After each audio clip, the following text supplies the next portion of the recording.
Bueno, bienvenidos a este curso. Mi nombre es Paula Fasari, soy maestra de educación primaria, pero también licenciada en psicología. Y he decidido realizar este curso virtual donde vamos a ir aprendiendo sobre lo que es el trastorno del espectro autista, porque considero que muchas veces en el ámbito de los profesionales que trabajamos con los niños con estas características, hay conocimiento y circula entre los ámbitos profesionales, pero no siempre la familia accede a este tipo de conocimientos. Y muchas veces yo me pongo a pensar sobre esto, ¿no? Qué importante es que la familia sí tenga acceso a un conocimiento sobre lo que son los trastornos del espectro autista y cómo abordarlos desde casa, cómo apoyar el trabajo que a veces el niño va y realiza en una clínica 1 hora, pero el resto de las 23 horas del día están en casa con su familia y es necesario que los familiares, los papás, tíos, abuelos, quien sea que esté al cuidado de ese niño, que sepa cómo poder tratarlo, que sepa qué cosas tenemos que hacer para poder ayudarlo en su desarrollo. Entonces, a lo largo de este curso que comenzamos con este material y que les propongo, vamos a ir pensando sobre eso, vamos a ir pensando primero en la detección del autismo, cómo se detecta, porque también ocurre de que cuanto más pronto se pueda diagnosticar, más pronto se puede tratar. Y cuanto más pequeñas son los niños o las niñas para empezar estas terapias, mejores resultados van a tener en su vida adulta. No quiere decir que si yo comienzo en la adolescencia porque no lo había podido detectar antes, no es positivo. Siempre es positivo el abordaje. Pero es fundamental también de que sea lo más pronto posible. Entonces vamos a trabajar en este curso, vamos a trabajar cuáles serían las características que nos llevan a pensar o a sospechar de la existencia de un trastorno en el desarrollo. Vamos a pensar también acerca, luego de, cómo hacemos los abordajes, qué se puede hacer.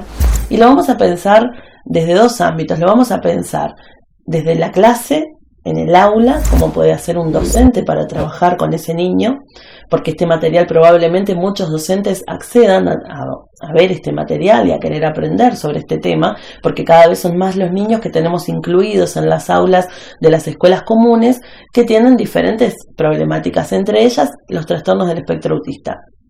Entonces vamos a ver en este curso, cómo trabajar en el aula con un niño con esas características y luego vamos también a pensar cómo se puede apoyar este trabajo desde casa.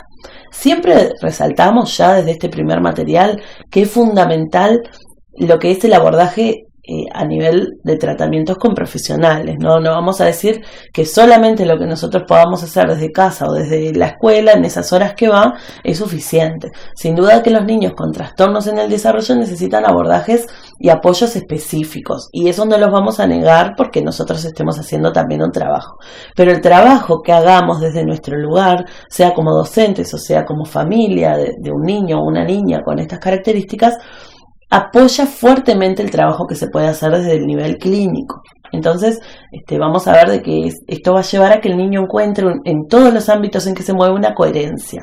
Que no sea que en la clínica trabaja de una manera, en la escuela de otra, en casa de otra, sino que encuentre una coherencia y por esto es muy importante trabajar en red.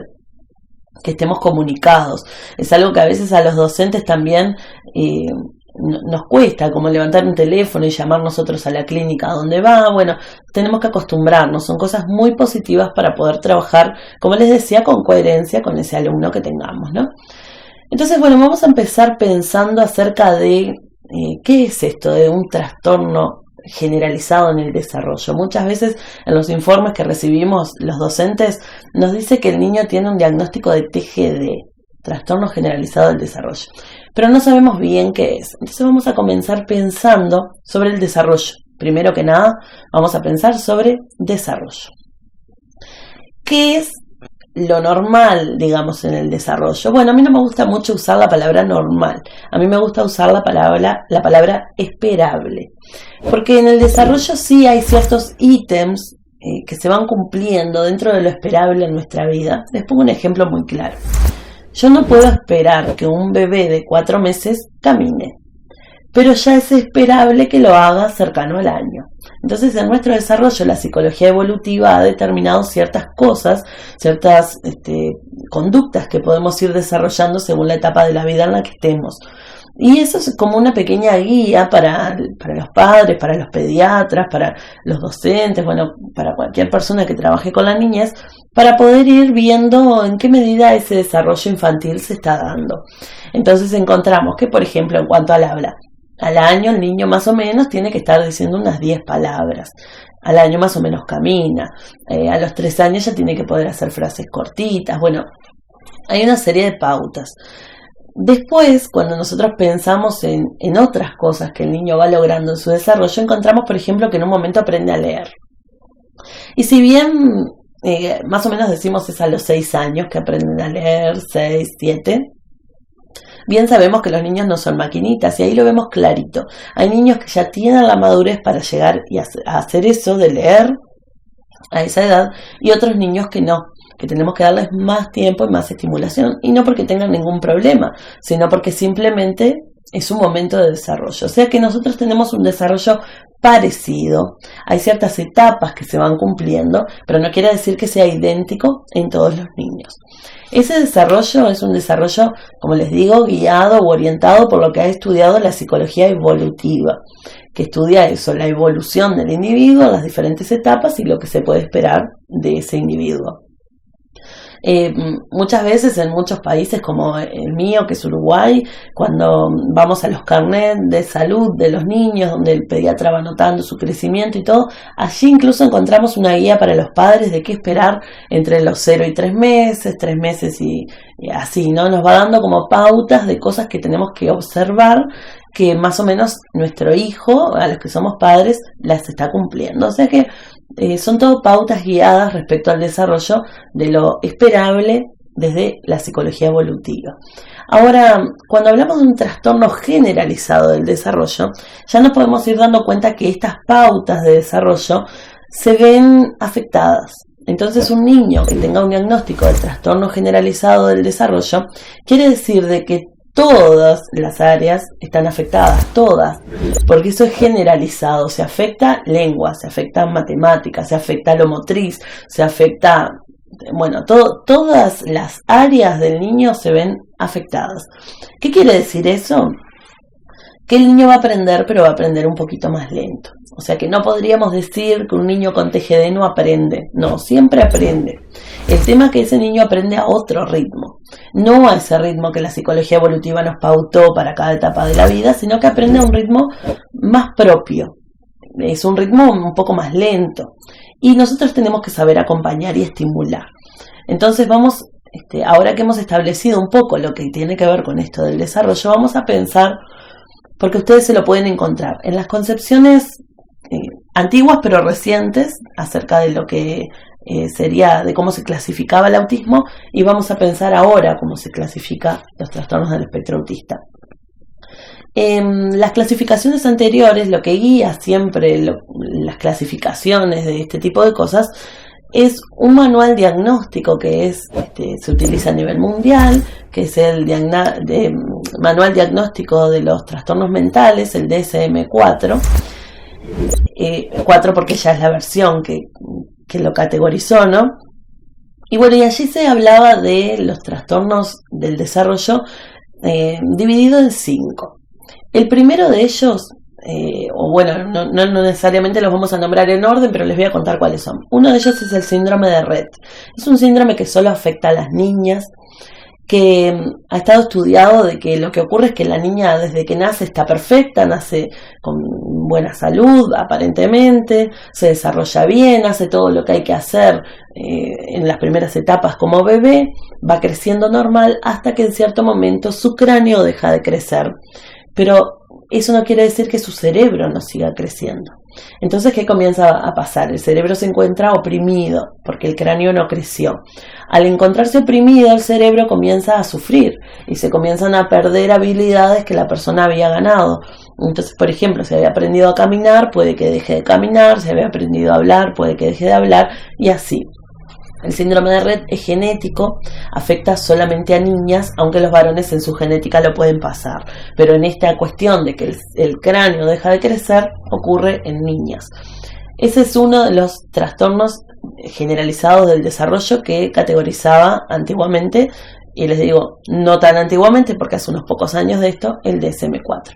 Luego hablaba de el trastorno del espectro autista, que es el que nosotros nos vamos a detener después, así que lo nombro, pero después lo vamos a profundizar. Hablaba también de un trastorno desintegrativo infantil. Este trastorno desintegrativo infantil tiene la característica de que el niño se desarrolla normalmente hasta 6, 7 años, puede ser, no hay una edad como fija, ¿no? Pero más o menos. Y bueno, y hasta ese momento hizo amiguitos, aprendió a leer, habla bien, se relaciona, bueno, un montón de cosas, pero comienza a perder habilidades en ese momento y no hay causa física.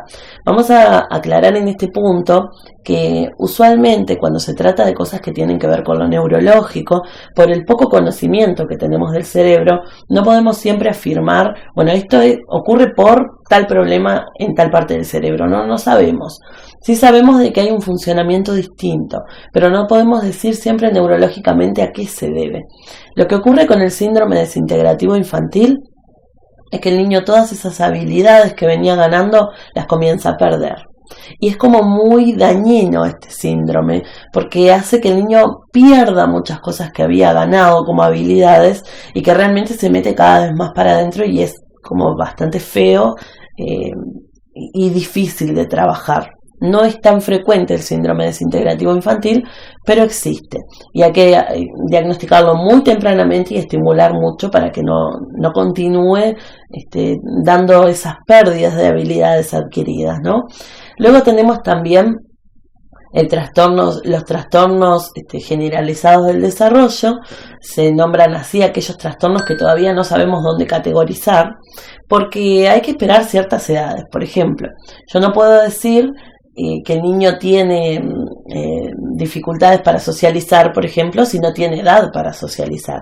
Vieron que, por ejemplo, cuando los niños juegan en un mismo espacio, supongamos niños de 2 años, juegan en un mismo espacio, pero cada uno está con lo suyo, con sus juguetes, y aunque compartan los juguetes y el espacio, no interaccionan entre sí.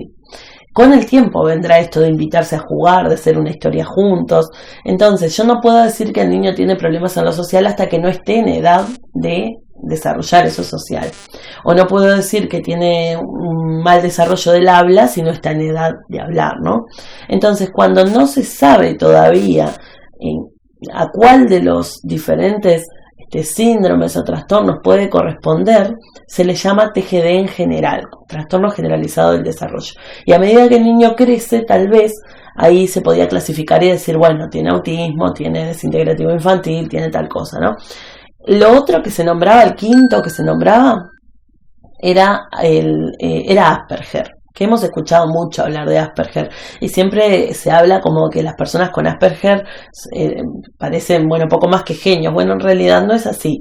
Las personas que tienen Asperger o que presentan Asperger son los más funcionales, digamos, ¿no? Son personas que perfectamente se pueden integrar a una educación común, que tienen algunas habilidades más para socializar, pero que comparten muchas cosas con el trastorno del espectro autista. Esta introversión, estos intereses restringidos que después vamos a trabajar y conocer un poquito más, estas cuestiones de repente hablar tarde, de no hablar en la etapa que se supone que tenía que hablar, o hablar pero no en una conversación o en una comunicación efectiva y real, sino que hablar cosas a veces sin sentido. Bueno, entonces en este manual, en estas versiones de lo que era el trastorno autista, se hablaba entonces de síndrome de Rett, el desintegrativo infantil, autismo, Asperger y TGD. Cuando se revisa esto, como siempre se van revisando en la comunidad de salud mental, se va revisando estas cosas, ¿no? Surgen 3 clasificaciones ahora. Ahora hablamos de un nivel de autismo leve, moderado o un nivel de autismo severo. Entonces allí lo que antes sería Asperger sería un autismo leve. Ya no hablamos más de Asperger, sino que se va hablando de esos 3 niveles de autismo. ¿Pero por qué les comento esto? Bueno, porque puede pasar de que ustedes en la literatura que manejamos o en los diagnósticos que reciban los niños todavía se los nombre como autismo, Asperger y demás, ¿no? Ya no sería tan correcto usar esos términos si nos ceñimos a las nuevas clasificaciones, pero es importante entenderlos y saber lo que son. De última, para mí los nombres son más que, bueno, llamarle de tal manera a esto, pero no necesariamente quiere decir de que no voy a entender lo que significa desde el desarrollo de ese niño. Entonces, bueno, ahora que comprendimos un poco lo que sería la clasificación, en el próximo material vamos a comenzar a pensar en las características del trastorno del espectro autista. Y vamos, como decíamos, a detenernos en pensar, bueno, ¿qué cosas me llaman la atención cuando el niño es muy chiquito? ¿Cómo me doy cuenta cuando es pequeño?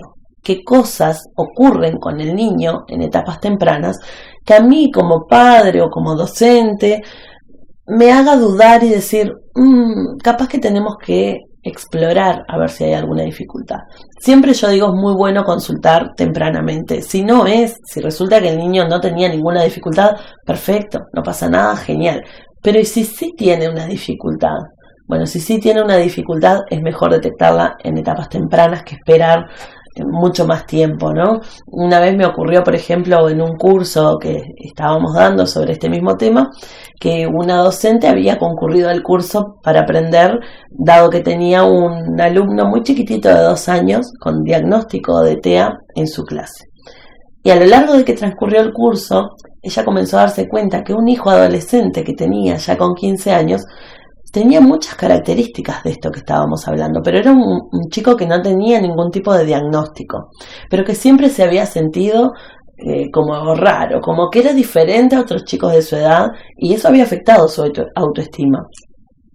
El comenzar a conocer sobre lo que era el trastorno del espectro autista le hizo a ella llevar a su hijo a consultar, y resultó que sí, que tenía trastorno del espectro autista, y comenzó a tratarse a los 15 años, pero eso es muy positivo porque él pudo entenderse y pudo ponerse metas para continuar trabajando y para seguir mejorando. Entonces, qué bueno es que sea en etapas tempranas, pero cuando se puede hacer en momentos más avanzados como la adolescencia, bienvenido sea también. Así que bueno, en el próximo material los invito a que podamos seguir profundizando sobre esto. Debajo en los comentarios también los invito a poner las dudas o las preguntas que ustedes tengan sobre el tema, las cosas que les gustaría que pudiéramos abordar en otros materiales, para que se pueda ajustar esto un poco a las necesidades de lo que ustedes necesitan. Y bueno, también los invito a suscribirse para que puedan recibir los demás materiales que vamos a estar publicando al respecto. Gracias por estar ahí.